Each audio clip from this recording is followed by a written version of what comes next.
आत्मानं रथिनं विद्धि शरीरं रथमेव तु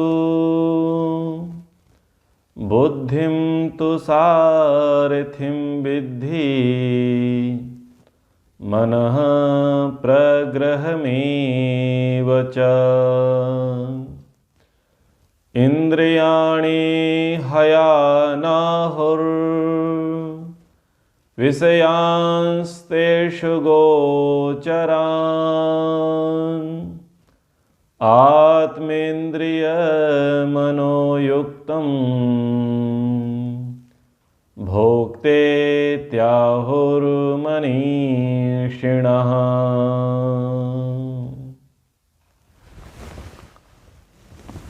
आत्मानं रथिनं विद्धि शरीरं रथमेव तु बुद्धिं तु सारथिं विद्धि मनः प्रग्रहमेव च।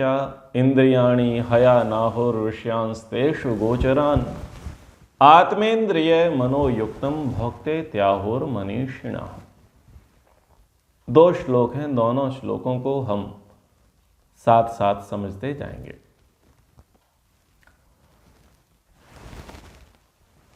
प्रायः मनुष्य दो प्रकार की चिंतन धारा वाला होता है। एक तो वो है जो शरीर को ही सब कुछ मानता है, और एक वो है जो शरीर से अपना काम चलाता है। एक वो है जो शरीर को ही आत्मा मानते हैं, और एक वो है जो आत्मा और शरीर को अलग अलग मानते हैं। जो आत्मा और शरीर को अलग अलग मानते हैं उनका व्यवहार कैसा होता है, और जो आत्मा और शरीर को एक ही मानते हैं, अर्थात ये कहें कि शरीर को ही आत्मा मानते हैं, उनका जीवन व्यवहार कैसा होता है। यहां पर कहा गया आत्मानं रथिनं विद्धि शरीरं रथमेव तु बुद्धिं तु सारथिं विद्धि मनः प्रग्रहमेव च। प्रसंग बताया गया कि आप एक मत करो, शरीर और आत्मा को एक मत मानो, आत्मा को ही मन मत मानो, मन को ही शरीर मत मानो। सब अलग अलग है, सबकी अलग अलग सत्ता है, सबका अपना अपना दायित्व है, अपने अपने धर्म है।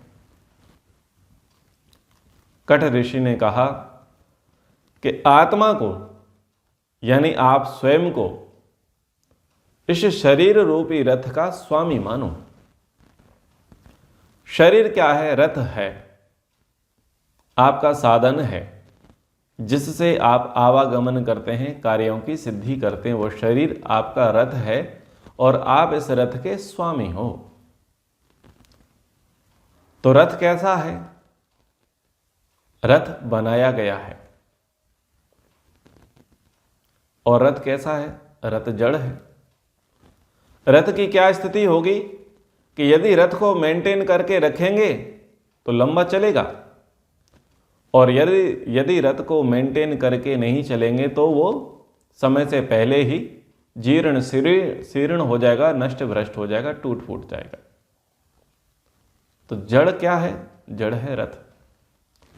लेकिन जो उसका चालक है, जो उसका स्वामी है, वो चेतन है। वो टूटता फूटता नहीं है शरीर की अपेक्षा से, रथ की अपेक्षा से। और रथ बता दिया, रथ का स्वामी बता दिया। रथ बताया शरीर को, स्वामी बताया आत्मा को, स्वयं को। इस रथ का जो सारथी है, जो ड्राइवर है, उसको यहां पर कहा गया कि बुद्धि। बुद्धि इस रथ का सारथी है और आत्मा का ड्राइवर है। और जो स्टीयरिंग है, जो रथ की लगाम है, उस लगाम को क्या कहा?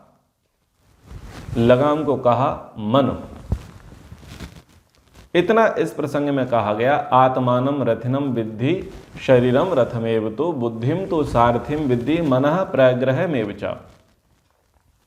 बुद्धि है सारथी, लगाम है मन, रथ है शरीर, और रथ का जो स्वामी है वो कौन है? आत्मा है। अगले श्लोक में कहा कि इंद्रियाणि हया नाहुर विषयांस्तेषु गोचरान आत्मेंद्रिय मनोयुक्तम भोक्ते त्याहुर मनीषिणः। ऊपर की पंक्ति में कहा कि इंद्रियाणि हया नाहुर, जो इंद्रियां हैं वो इस रथ के घोड़े हैं।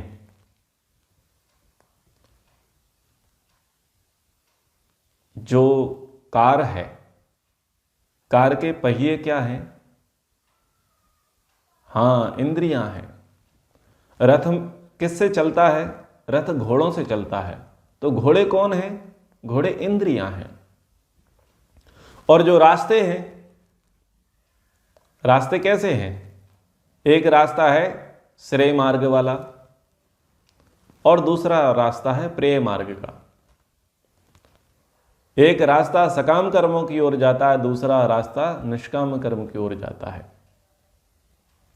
एक रास्ता सांसारिक सुख भोग के लिए जाता है और दूसरा रास्ता मोक्ष के लिए जाता है।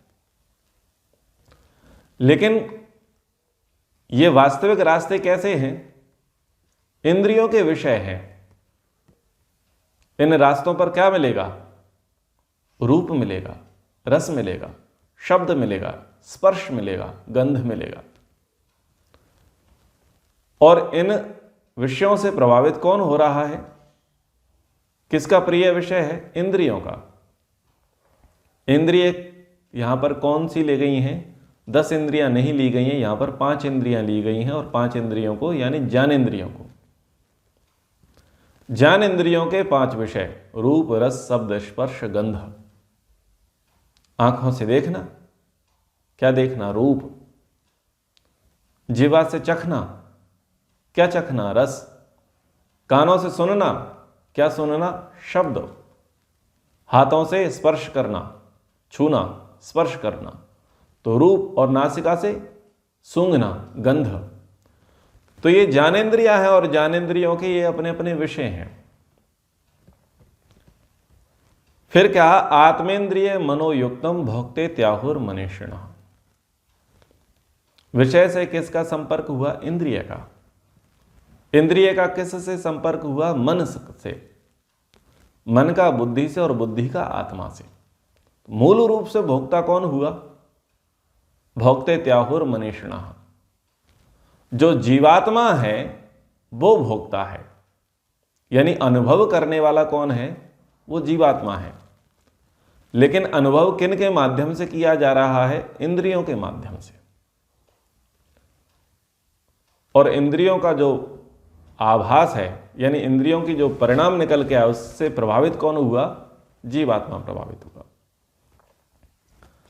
अब ये तो श्लोक की बात है, श्लोक के पदों के अर्थों को हमने समझा, लेकिन अब व्यवहार को समझने की आवश्यकता है।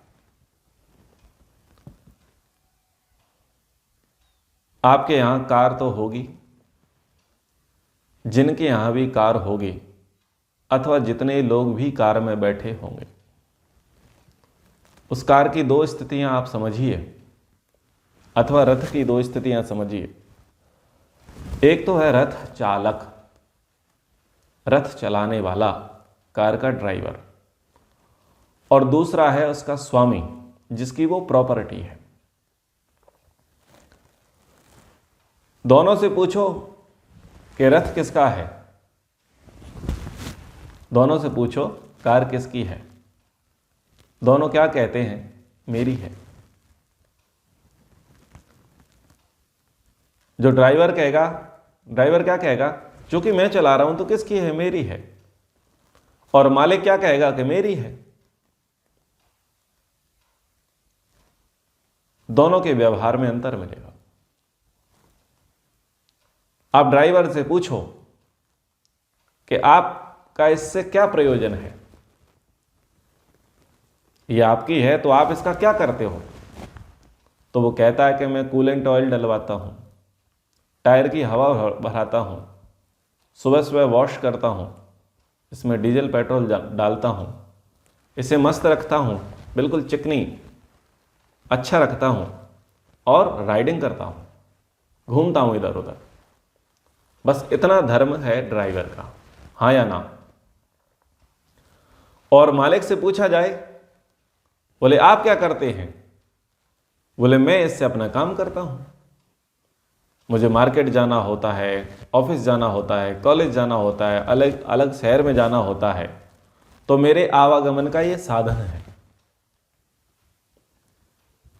बात को समझिए, जो शरीर को ही आत्मा मानते हैं और आत्मा को ही शरीर मानते हैं, जिनका जीवन मन मुताबिक चलता रहता है, मनमाना जीवन चलता रहता है, वो इस शरीर रूपी रथ को, इस शरीर रूपी कार को किस में लगे रहते हैं? चमकाने में। उनका पर्पस यही है, इस शरीर में भोजन डालो, इसको मांझो, इसको चमकाओ और क्या करो? घूमो। तो जो शरीर को ही मुख्य मान करके चलते हैं, उनका ध्येय होता है खाओ पियो मौज करो, उनका ये ध्येय होता है। और जो शरीर को क्या मानते हैं? साधन।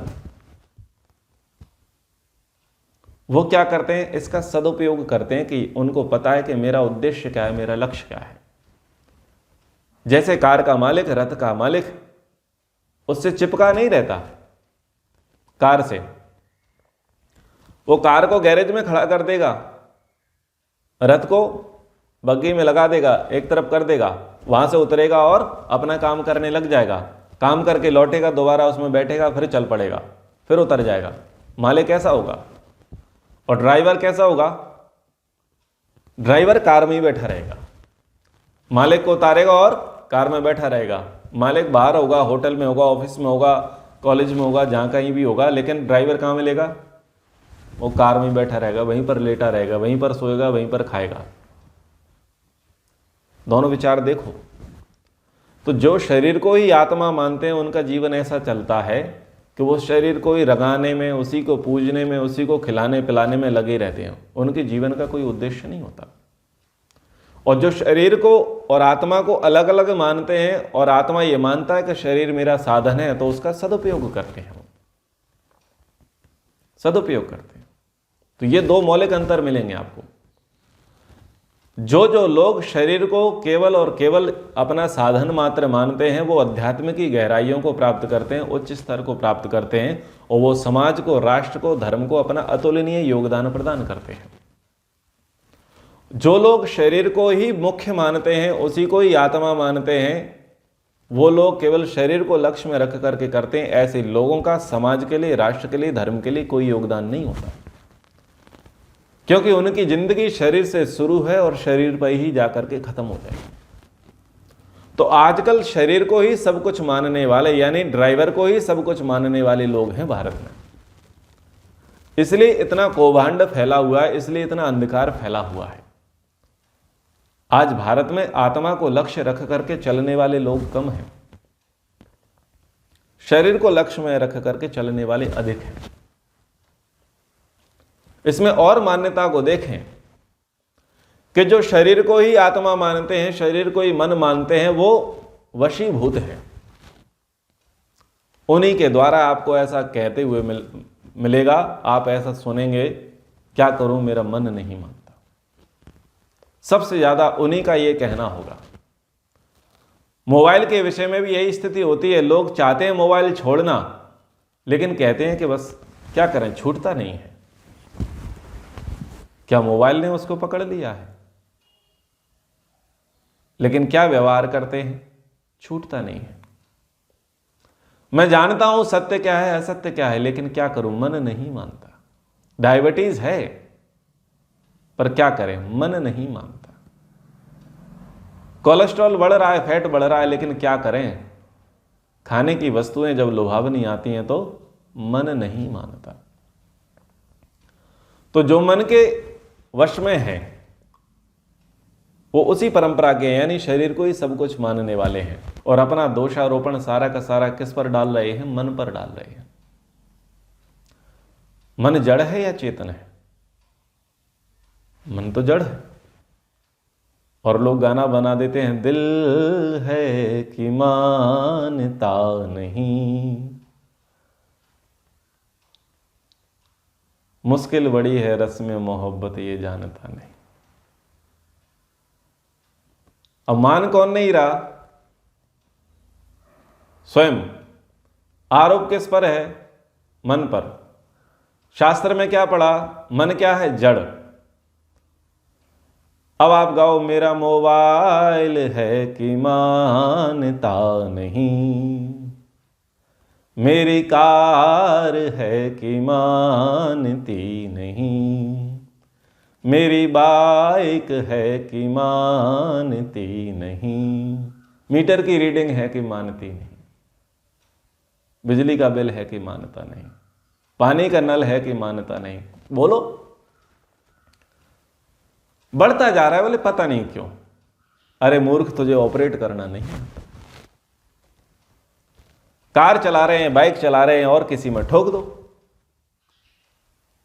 जिसमें ठोकी जाएगी वो अपने निकलेगा और बोलेगा तुमसे। क्यों? चलाना नहीं आती तो सड़क पर कार लेकर के क्यों आए? बाइक लेकर के क्यों आए? तमीज नहीं है चलाने का, नुकसान कर दिया।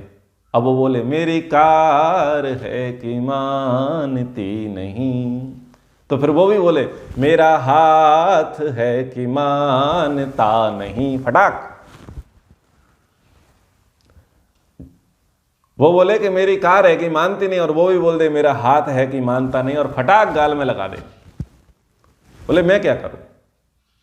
मैंने थोड़ी मारा, मैं तो चाहता ही नहीं था तुझे मारना, बस ये मेरा हाथ जो है खुजली होने लग गई इसमें, ये चाह रहा था कि तेरे गाल में मार दूं। जमेगा? नहीं जमेगा। तो मन जड़ है, शरीर जड़ है, कार जड़ है, बाइक जड़ है, नल जड़ है, बिजली का बिल जड़ है, सब कुछ जड़ है, जड़ है। लेकिन लगे हैं कि मानता नहीं। अरे तुम नहीं मानते, तुम नहीं मानते और दूसरे पर आरोप लगाते हो। माता पिता की संतान कौन है? उसके बच्चे हैं। और बच्चों के विषय में क्या कहते हैं माता पिता? क्या करें, बच्चे बड़े बदमाश हो गए हैं, बच्चे बड़े शैतान हो गए, मानते ही नहीं है। आप अपने ही घर में आतंकवादी पाल रहे हो और उनको उपमा दे रहे हो शैतान और बदमाश। अगर समाज उनको शैतान और बदमाश कहने लग जाए तो तुम्हारी क्या दुर्दशा होगी, जरा सोच के देखो। अरे अपने ही बच्चों के प्रति शब्द तो संभाल के बोलो। बदमाशी करना नहीं भूलेगा, बदमाश, शैतान, बड़े प्यार से बोलेंगी माताएं। क्या आप राक्षसी हो, पिशाची हो, जो आपने बदमाश और शैतानों को पैदा किया है? तो पहले तो माताएं ये शब्द सुधारें, अपने बच्चों को ये आतंकवादी वाले शब्द उपहार में ना देवें। और मैं कह रहा था कि कहते हैं कि बच्चे नहीं मानते। अरे बच्चे किसके हैं?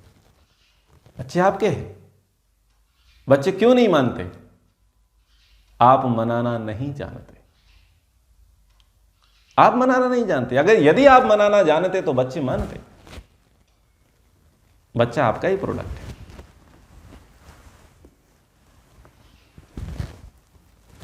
भागवत में प्रसंग आता है आत्मदेव का। एक आत्मदेव नाम के ब्राह्मण हुए थे, उनकी धुंधली नाम की पत्नी थी। आत्मदेव निसंतान थे। अवस्था पर्याप्त हो गई थी और संपत्ति के पर्याप्त स्वामी थे, पर वो गृहस्थी अपने आप को दुर्भाग्यशाली मानता ही है कि जिसकी कोख खाली हो, जिसकी गोद खाली हो, जिसका आंगन सूना हो, जिसके घर में बच्चे ना हो, वो गृहस्थी अपने आप को महा दुर्भाग्यशाली मानता है। तो ऐसा दुर्भाग्य आत्मदेव के जीवन में था, पर वो तो ऐसे तैसे करके स्वयं को समझा लेते। लेकिन देवी जो उनकी गृह लक्ष्मी है, अर्धांगिनी है, वो नहीं मानती थी। वो उस बात से बड़े पीड़ित रहती थी, दुखी रहती थी कि हमारे यहाँ कोई संतान नहीं है। उन्होंने कहा कि भाई कुछ पूछो, कुछ यत्न करो, कुछ चिकित्सा कराओ, संतान तो प्राप्त हो गई। तो पत्नी के हट को ध्यान में रखते हुए वो एक गुरु जी के पास चले गए। गुरु जी से कहा कि संतान का योग बन नहीं रहा है, पर्याप्त समय हो गया है, कुछ उपाय बताइए। गुरु जी ने कहा कि तुम्हारे यहां संतान का कोई योग है ही नहीं, फिर भी यदि तुम चाहते हो तो लो, मैं तुम्हें एक आम का फल देता हूं और ये आम का फल तुम अपनी पत्नी को खिला देना, गर्भ की जो समस्या है वो दूर हो जाएंगे और प्रभु कृपा हुई तो तुमको संतान की प्राप्ति हो जाएगी। कहानी में आगे बढ़ते हैं और वो फल धुंधली को ना दे करके वो गाय को डाल दिया गया और गाय से एक मनुष्य पैदा हो गया जिसका नाम गौकर्ण रखा गया। वो एक अलग तुक्का है, लेकिन जो मैं कहना चाहता हूं उस प्रसंग पर शीघ्रता से आता हूं। धुंधली की बहन थी, उसने उसके कान भरना आरंभ कर दिए कि गर्भ धारण करना बड़ा कठिन कार्य है, पेट भारी हो जाता है, खाने पीने की समस्याएं रहती हैं, चलना फिरना रुक जाता है, सुख भोग नष्ट भ्रष्ट हो जाते हैं, बड़ा कष्टकारी कार्य है। तो उसने कहा क्या करूं? बोले मैं गर्भ से हूं, लेकिन हम संतान का लालन पालन करने में समर्थ नहीं है और तुम धनवान हो, आप बच्चे के बदले में कुछ धन मेरे पति को दे देना, मैं उनको संतुष्ट कर दूंगी और तुम कुछ महीने तक रिजर्व रहना और मैं अपना बच्चा तुमको दे दूंगा। बहनों की ऐसी साठ गांठ हो गई और धुंधली को बच्चा दे दिया गया। धुंधली ने दिखा दिया कि मेरा एक बेटा हुआ। धुंधली के नाम पर उसका नाम रखा गया धुंधकारी। वो धुंधकारी कैसा हुआ? छोड़ भलाई सारे अवगुण उसके अंदर थे, भलाई नहीं थी उसके अंदर, धर्म नहीं था, अध्यात्म नहीं था, आत्मदेव के एक भी लक्षण, एक भी गुण उसके अंदर नहीं थे। कारण दो थे कि बड़े व्रतों, तपो, अनुष्ठान और मिन्नतों के बाद, कई वर्षों के बाद पुत्र का संयोग बना, लंबे समय बाद पुत्र प्राप्त हुआ और माता का अपार स्नेह था। परिणाम क्या निकला? लाड़ प्यार में पला बड़ा और हर मुरादें उसकी पूरी की गई। परिणाम यह निकला कि लड़का बिगड़ गया, धुंधकारियां हो गई। और उस धुंधकारी की स्थिति क्या हुई कि वो इतना बिगड़ गया कि उसके कुकर्मों के कारण उसकी मां चल बसी और पिता चल बसे। जितनी संपत्ति थी, संपत्ति का नाश हो गया। 5 वैश्याएं थीं और 5 वैश्याओं ने जब देखा कि इसके पास धन नहीं है तो 5 वैश्याओं ने उसे मार दिया और घर में ही गाड़ करके चलती बनी। भागवत का प्रसंग है, शुद्ध काल्पनिक प्रसंग है, लेकिन मैं इसमें बात बताना चाहता हूं। आत्मदेव कौन है? आत्मा है। धुंधली कौन है? बुद्धि है। धुंधकारी कौन है? मन है। और जो 5 वैश्याएं हैं वो इंद्रियां हैं, इंद्रियों के विषय हैं। वो शराब पीता था, जुआ खेलता था, वैश्यावृत्ति करता था, झूठ बोलता था, छल कपट, चोरी, बेईमानी, सारे कार्य करता था, इंद्रियों के विषय थे। जो व्यक्ति वैश्यावृत्ति करेगा उसके अंदर चोरी, झूठ जारी, ये तो सारे दोष लग ही जाएंगे। ध्यान से प्रसंग को समझिए। यदि आत्मदेव यानी आत्मा अपनी पत्नी बुद्धि को वश में नहीं करे और वो बुद्धि मन को स्वच्छंद छोड़ देवे तो वो मन रूपी पुत्र धुंधकारी होता है, माता पिता में आग लगा देता है, मन मुताबिक चलता है, नाश कर देता है। वो इंद्रियों के भोग में आकंठ डूब जाता है। परिणाम क्या निकलता है? सर्वस्व नाश हो जाता है। शिक्षा क्या मिलती है? पत्नी को पति के अनुकूल चलना चाहिए, प्रतिकूल नहीं। जब पति पत्नी एक दूसरे के अनुकूल चलते हैं तो श्रेष्ठ प्रजा की उत्पत्ति होती है। लाड़ना और ताड़ना दोनों के बैलेंस से एक अच्छे शिशु का निर्माण होता है। गुरु कुम्हार शिष्य कुंभ गड़गड़ काटे खोड़, भीतर हाथ पसार दे बाहर मारे चोट। बच्चों का निर्माण लाड़ना और ताड़ना के साथ होता है। यदि लाड़ अधिक करते हैं तो बच्चे बिगड़ते हैं, और यदि ताड़ अधिक करते हैं तो बच्चे बिगड़ते हैं। तो मन जो है, यदि मन बुद्धि के अनुकूल नहीं है और बुद्धि आत्मा के अनुकूल नहीं है, तो मन क्या हो जाएगा? स्वच्छंद हो जाएगा। और मन क्या करेगा? इंद्रिय का, बुद्धि का, आत्मा का, सबका नाश करा देगा। यदि ड्राइवर है और ड्राइवर से ब्रेक फेल हो जाते हैं, उससे लगाम सधती नहीं है, तो मनमाने ढंग से वो रथ, वो कार, वो बाइक वो भागेगी, मनमाने ढंग से भागेगी। कब तक भागती रहेगी? जब तक वो ठुक ना जाए, दुर्घटनाग्रस्त ना हो जाए। और जब दुर्घटनाग्रस्त वो होगी अथवा होगा, तो बताओ तब क्या होगा? उस कार में, उस रथ में, उस बाइक पर जितने लोग भी सवार होंगे, उन सब का नाश होगा। तो यदि हम एक्सीडेंट से बचना चाहते हैं, यदि हम पतन से बचना चाहते हैं, तो शरीर को जड़ मानो, स्वयं को शरीर का स्वामी मानो, और शरीर को कैसे चलाना है? बुद्धिपूर्वक चलाना है। और बुद्धि मन रूपी लगाम को थामे रखे, बिल्कुल ढील ना देवे। यदि विचारों में, संकल्पों में ढील आती है, तो हम मन मुताबिक कार्य करने लग जाते हैं, और इंद्रियां तो तत्पर हैं ही विषयों पर मरने के लिए।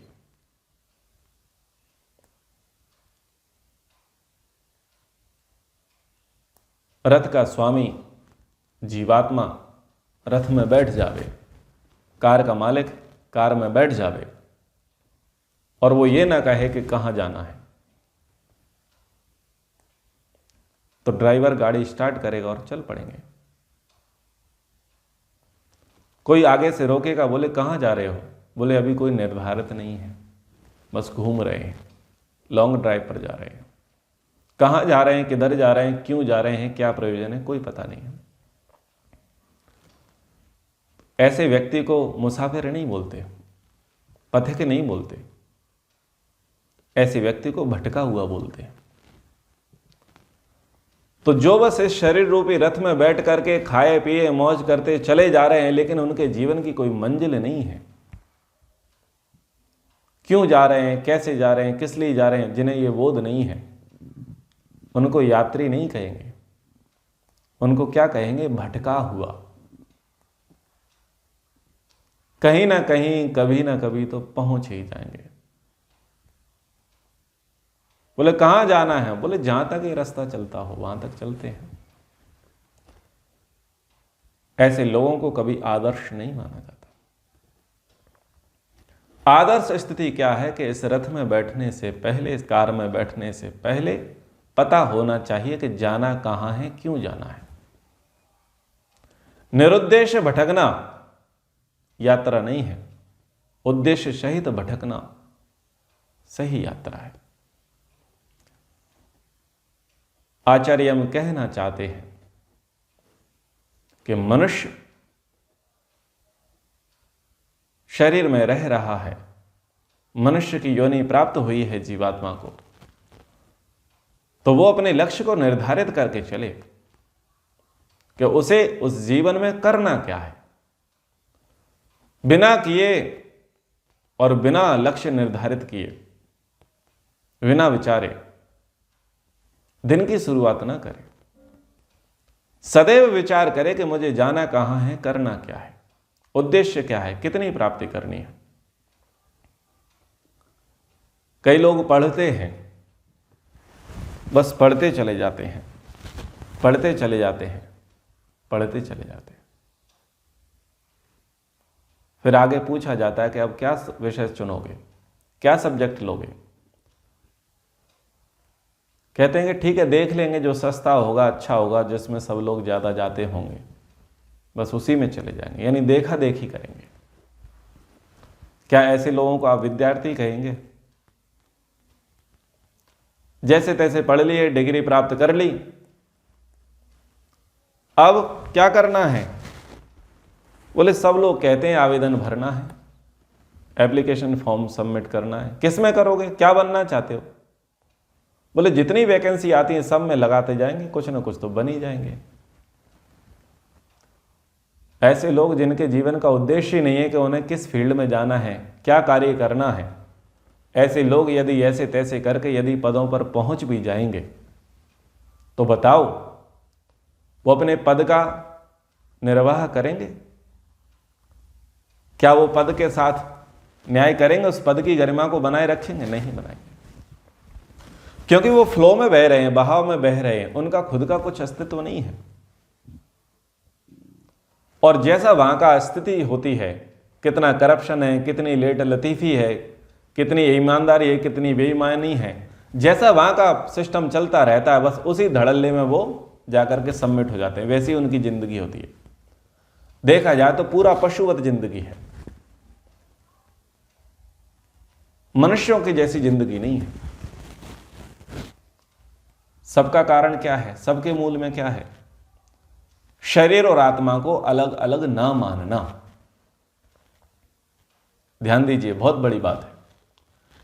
और कहते हैं कि अध्यात्म से क्या होगा? यह अध्यात्म तो पंडितों का विषय है, साधु सन्यासियों का विषय है, इससे हमें क्या लेना देना? हमें तो घर संसार चलाना है, समाज चलाना है। सोच के देखो कितनी बड़ी बात है।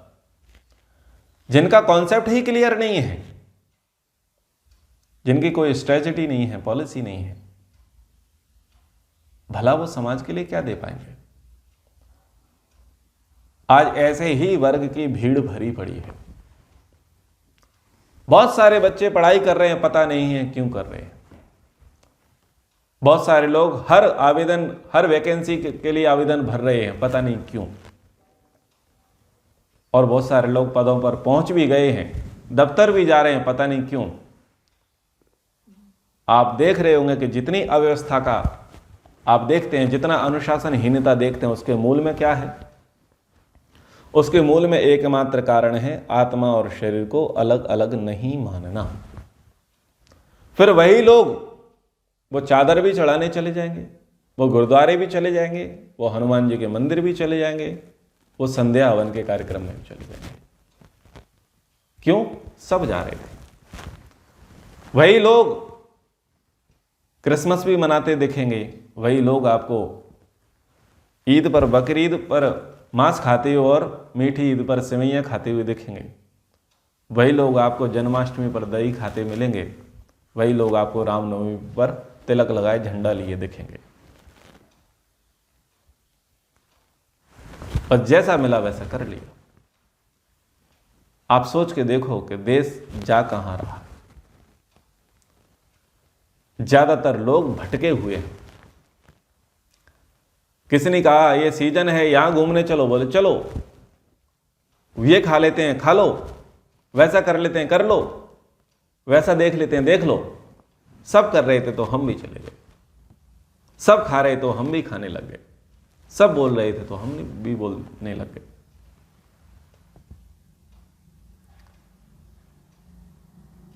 ये बुरी स्थिति है।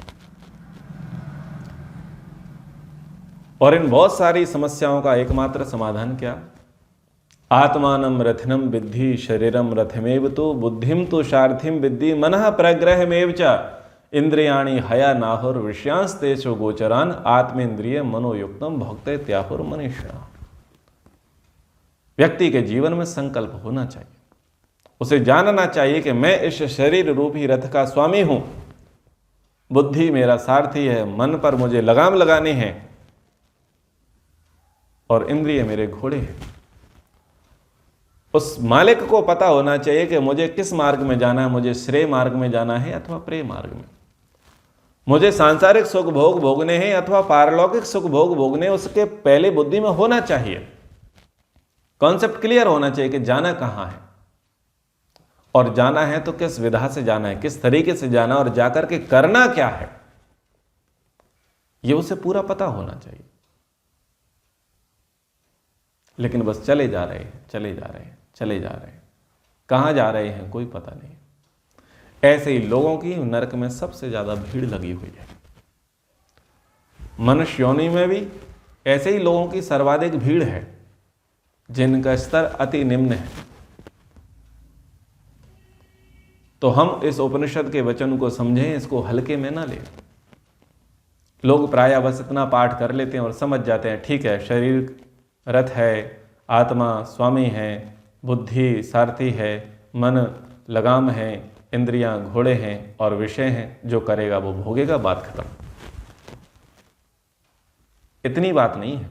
ऋषियों की बातें हैं, बड़ी गंभीर बातें हैं, बड़ी गहरी बातें हैं। आपको उन्हें रिलेट करना आना चाहिए, उनको समझने का प्रयास करते रहना चाहिए। तो आप भी इन श्लोकों से इस विचार को ध्यान में रखें। और मैं अनेक बार कहता हूं, अब भी कहता हूं कि प्रैक्टिस करें। क्या प्रैक्टिस करें कि जब शीशे के सामने आए तो देखें कि कौन है। जो शीशे में दिख रहा है वो शरीर है, जो शीशे में प्रतिबिंब को देख रहा है वो आत्मा है। ये प्रैक्टिस करें कि मैं अलग हूं और क्या अलग है, शरीर अलग है। तो आगे के श्लोकों में गतियां बताई गई हैं कि जो मन को स्वच्छंद चलाते हैं उनकी क्या स्थिति होती है, जो बुद्धि से काम नहीं लेते हैं उनकी क्या स्थिति होती है, जो आत्मा मन और बुद्धि के साथ संयुक्त होकर के चलते हैं उनकी क्या स्थिति होती है। उनकी स्थितियों के बारे में अगले के श्लोकों में हम पढ़ेंगे। समय के अनुसार कक्षा को यहीं पर विराम करते हैं। ओम सर्वेभ्यो नमः।